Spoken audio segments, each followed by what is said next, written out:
baik. Maka jangan kita salahkan orang luar, Pak. Jangan kita bilang, oh Amerika itu jahat. Ya memang sudah jahat dari dulu, tidak perlu diomongkan.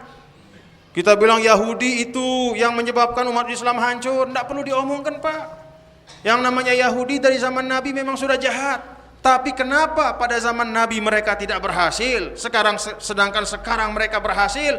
Karena dulu jiwa orang beriman itu bersih, sekarang jiwa kita kotor.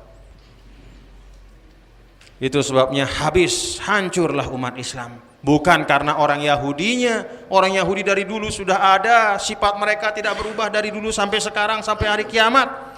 Benci kepada Islam, tidak perlu kita ributkan. Tapi PR kita, tugas kita, perbaikilah keadaan umat.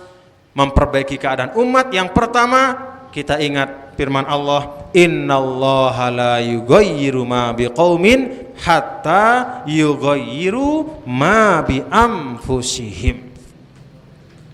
Sesungguhnya Allah Subhanahu wa taala tidak akan merubah keadaan suatu kaum kecuali mereka merubah apa yang ada dalam diri mereka. Ma bi anfusihim, apa yang ada di dalam diri mereka. Kita, di dalam diri kita. Perubahan jiwa itu yang paling penting. Perubahan sifat, akhlak, tingkah laku, itu yang paling penting. Walaupun sekarang misalnya bapak-bapak, saudara-saudara sekalian, tiba-tiba ada negara yang memberikan kita, katakanlah ada negara yang kasihan sama umat Islam di Indonesia, maka diberikanlah kita 100 miliar dolar, ditimbun Indonesia dengan uang. Apakah kita pasti akan maju? Maju? Tidak akan maju.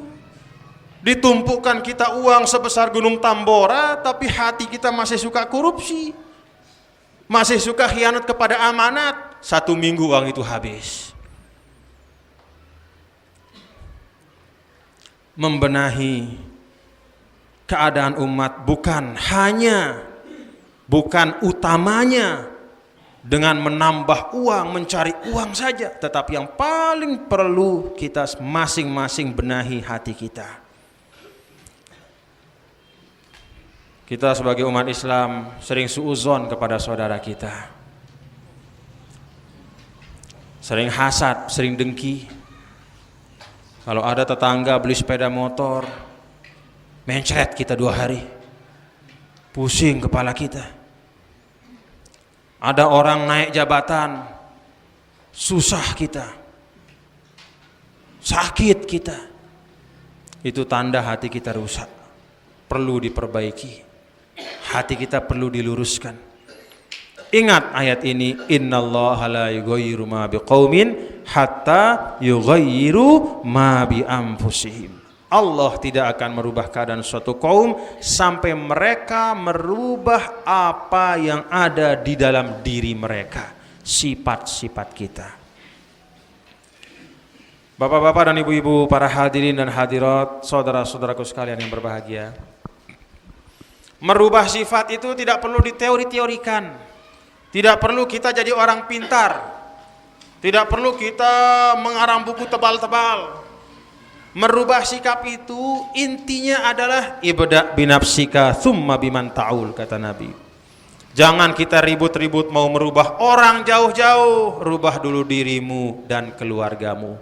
Itu pesan dari Nabi Muhammad sallallahu alaihi wasallam.